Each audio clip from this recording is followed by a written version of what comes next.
los anuncios salariales que había adelantado el gobernador Gustavo Valdés para este mes de septiembre. Está en línea el doctor Carlos Viñolo, secretario general de la Gobernación. Doctor Viñolo, ¿cómo le va? Muy buen día. Muy buenos días, Martín. Un gusto saludar a usted y a la audiencia. Gracias por atendernos. Bueno, no sé si pudo escuchar un poco lo que la gente decía en el contestador con todos los mensajes. Hoy la consigna tiene que ver con los nuevos aumentos que dejaste de comprar y mucha gente nos está revelando que la enorme cantidad de mensajes apunta fundamentalmente a las cuestiones alimentarias. O sea, la dimensión de la crisis ha llegado a mucho, justamente hoy en un día en que va a haber anuncios salariales de recomposición para los empleados públicos, y me da la sensación de que esa es una agenda vital para interpretar lo que la gente está reclamando en el medio de un proceso electoral.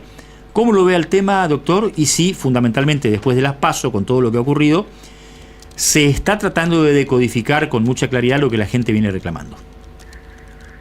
Mire, tuve la posibilidad de escuchar un par de mensajes, sí. Y claramente es lo que uno ve habitualmente, ¿no? La gente se adapta con su presupuesto a las condiciones que tiene actualmente, que son desastrosas.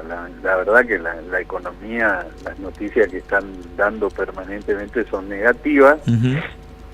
Y por supuesto que siempre hay que atender esa situación, por eso es lo que se mencionaba recién del anuncio que va a hacer el área de Hacienda, tratando de mitigar de alguna manera lo que está ocurriendo a la mayoría de la gente. Creo que este proyecto político que viene hace mucho tiempo en el país no da resultados, cada vez estamos peor. Creo que este ciclo está terminando, que ha fracasado.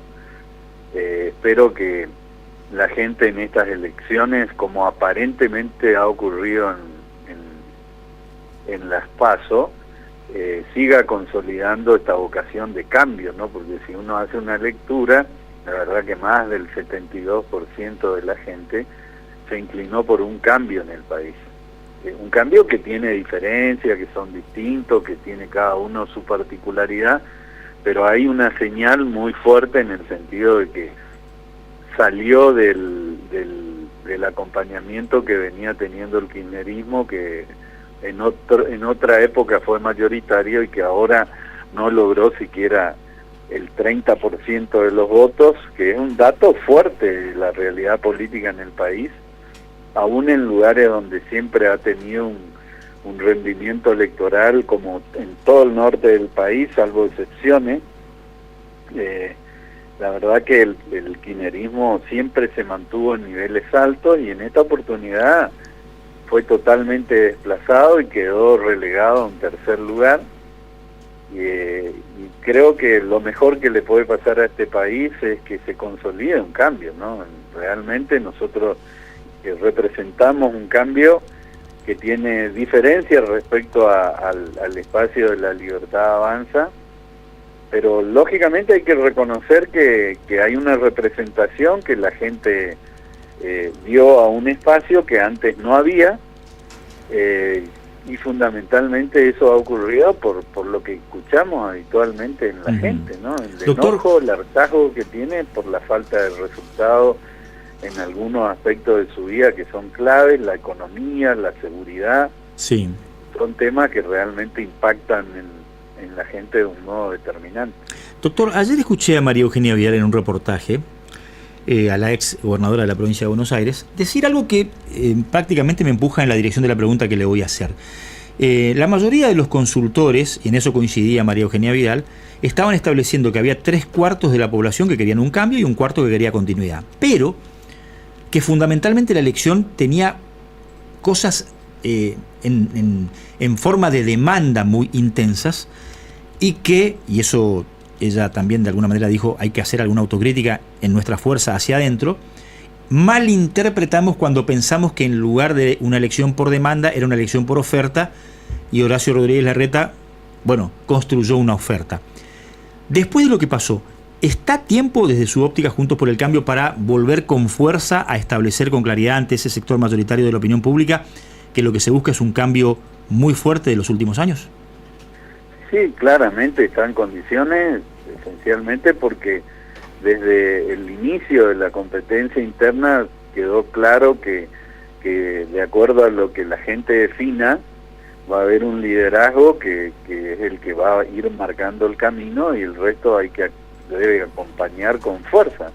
Y en este sentido, el carácter y el perfil de Patricia Bullrich es un carácter que la gente está demandando, con cambios fuertes, con cambios, con actitudes que es sabido que a Patricia Bullrich le sobra en términos de carácter y de actitud, pero la oferta que hace también es diferencial porque el cambio que ella propone es un cambio seguro, es un cambio equilibrado y esencialmente tiene viabilidad en las propuestas que diseña, porque hay operatividad en el Congreso Nacional, hay referencia en los territorios de las provincias y los municipios, y eso va a permitir que el cambio que se propone tenga un acompañamiento que va a implementarse de una manera mucho más rápida y que esencialmente se promueve equilibrio, ¿no? Que eso es lo que a algunos le preocupa, y en ese sentido Patricia Bullrich garantiza equilibrio con la institucionalidad del país. Eso es lo que nosotros estamos trabajando ahora, con fuerza, con compromiso. Vemos la oportunidad del país en base a algunos indicadores que los economistas, el equipo de economía de Juntos por el Cambio está marcando, que no es solo Melconian, sino es un seleccionado nacional de economistas que realmente viene aportando y nos está marcando que si bien el 2024 va a ser un año complejo, hay algunos indicadores que hacen pensar que le va a haber un viento de cola en algunas situaciones, en la demanda de alimentos, en el tema de la energía, en el tema de economía del conocimiento. La Argentina va a tener, digamos, una posibilidad, y si se deja de ponerle la pata encima al privado, se corre de este rol que viene teniendo el gobierno nacional de meterle la mano en el bolsillo al sector con cada vez más impuestos, cada vez más presión para financiar un déficit que, como ya sabemos todos, por más asistencialismo que se aplique, termina empobreciendo a la gente, ¿no?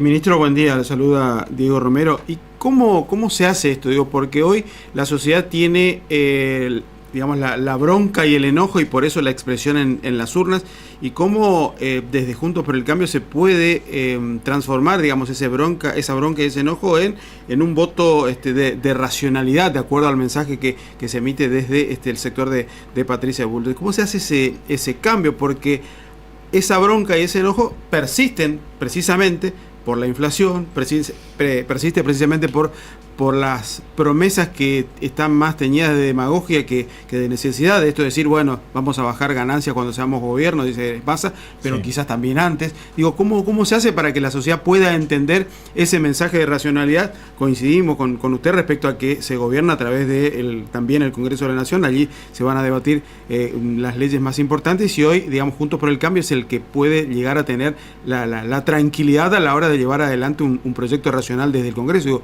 ¿cómo se hace eso? Bueno, esa es nuestra responsabilidad, ¿no? Y se hace, en primer lugar, comprendiendo adecuadamente el mensaje de la gente que reclama la política, resultados concretos y una visión y un diagnóstico correcto, sin demagogia, sin mentiras, ¿no? Diciendo la verdad, trabajando en conjunto.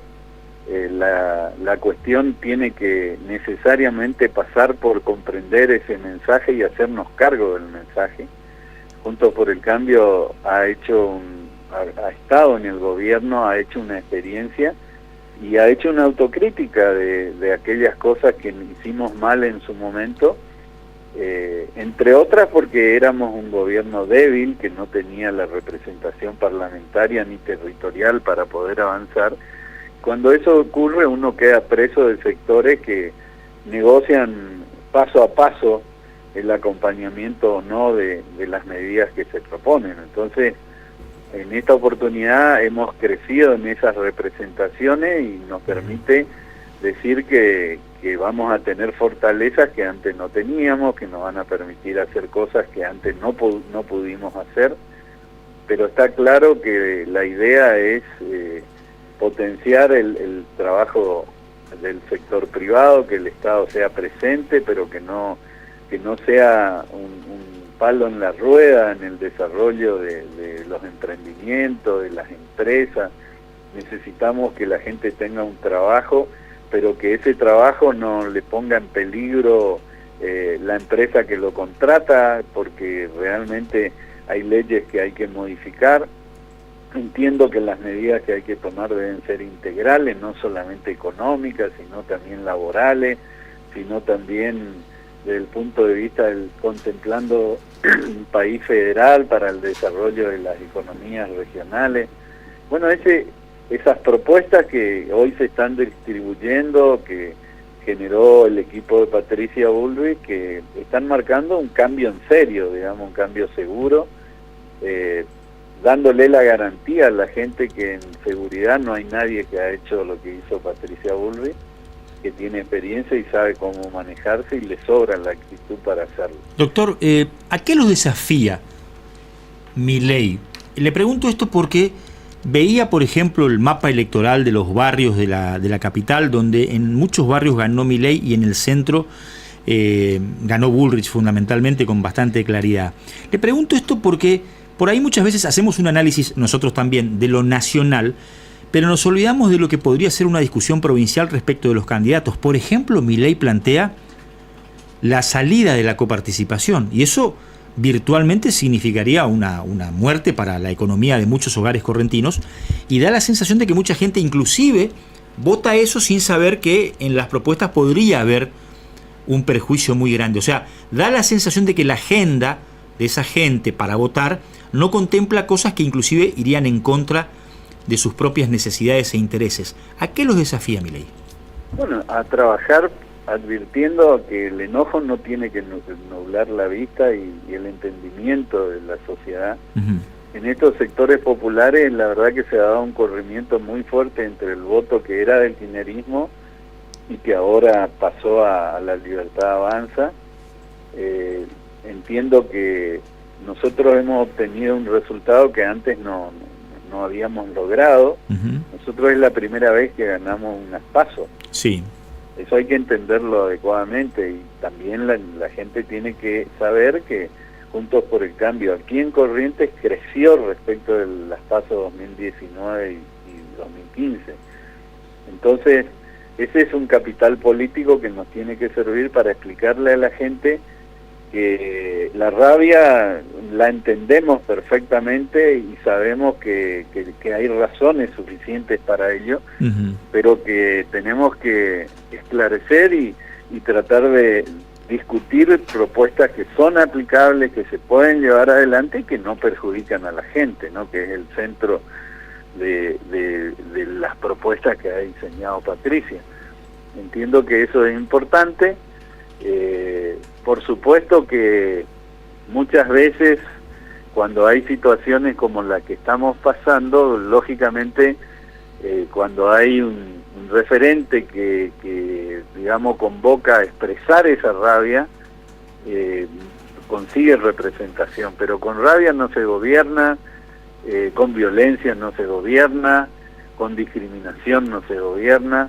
Se necesita mantener el clima social adecuado para poder tomar las medidas que se deban tomar. Y en Corrientes hay una cuestión que es simple, digamos, los correntinos sabemos, creo que todos nos damos cuenta de eso, que hemos estado discriminados por el kirchnerismo todo este tiempo. Si tuviéramos la posibilidad de tener un presidente que coloque en la agenda nacional los temas de los correntinos, eso nos va a beneficiar mucho, nos conviene mucho que el gobernador, que tiene una representación importante en términos de apoyo, consiga tener un presidente que escuche las necesidades de los correntinos. Yo no tengo duda que si gana Patricia Bullrich, las cosas que se hacen en Corrientes se van a poder multiplicar, porque va a tener la escucha necesaria y los apoyos necesarios para encarar obras, programas que necesitamos y que nos postergaron. Doctor Viñolo, ha sido muy gentil por estos minutos, le mando un abrazo. No, por favor, un gusto. Carlos Viñolo, ministro secretario general de la Gobernación. Bueno, mucha gente mandando mensajes. Qué complicado a veces resulta, Martín, la cuestión de tratar de sobrellevar esta coyuntura. Sí. En medio de una crisis en la que, bueno, seguramente la dirigencia política está centrada en cómo encarar las elecciones, y la crisis que te está golpeando y que seguramente la ciudadanía, aquellos que menos tienen, te están golpeando la puerta por la asistencia, te están golpeando la puerta porque no les alcanza para poder subsistir. Sí. Es una cuestión bastante brava, ¿no?, la que se debe estar viviendo también. No, por supuesto. A ver, cuando yo le preguntaba respecto del desafío Milei, le planteaba fundamentalmente la hora de la interpretación de por qué los sectores populares, que en teoría van a contramano de lo que podría ser la propuesta de un liberal, le han dado un respaldo tan fuerte. Y pasa en el conurbano bonaerense, pasa en los barrios de diferentes capitales, pasa en provincias donde el peronismo ha obtenido victorias históricas. Entonces, uno se pregunta, ¿no será que llegó el momento del fin de los tiempos de ciertos sectores tradicionales de la política? Yo creo que el peronismo está frente a su más grande amenaza, sí, no por Milei, sino por el peso de su fracaso. Claro, digamos, el voto se refleja por una situación cultural. Claro. Me parece que hoy el voto refleja una situación coyuntural, no una propuesta. Y de eso estoy hablando. Hay una demanda de la gente por el peso del fracaso. Entonces, yo creo que en la elaboración de la propuesta posterior está el desafío de ver quién es el más inteligente. Milei se ha montado en ese disgusto y está sacándole provecho de una manera notable a todo esto. Y muchos, en lugar de enfocar en Milei, deberían enfocar en el disgusto. Exacto. En por qué la gente está como está. Yo creo que es claro. Está como está porque se cansó de que se repitan cíclicamente propuestas que son fracasadas. ¿Cuántas veces hemos visto a ministros de Economía que ante la inflación crónica plantean controles de precios? Y nunca fue exitoso ese diseño. Y lo siguen haciendo. ¿Por qué? Porque recurren a la práctica demagógica de decirle a la gente, yo me ocupo de ustedes. Pero al final, eso, como dicen en la calle, es una engañapichanga. Porque claramente seguimos siendo pobres y la inflación continúa a ritmo acelerado. Lo único que hacen los controles de precios es poner un anestésico que cuando termina su efecto... Un ibuprofeno. Exactamente. Continúa el dolor y continúan los síntomas. Entonces, me parece que deben concentrarse todos en construir algo alrededor de la demanda popular, no pensando en Milei, que en definitiva es la corporización del enojo y la demanda. Acá es donde para mí el peronismo está haciendo estrepitosamente agua, porque en lugar de hacer una autocrítica, ¿qué es lo que hace? Va por más. Exacto. Sí. Va por más subsidios, más planes, más ayuda económica, más demagogia, lo que hace Massa. Yo voy a ser el presidente que voy a derrotar a la inflación, voy a sacar impuestos a las ganancias.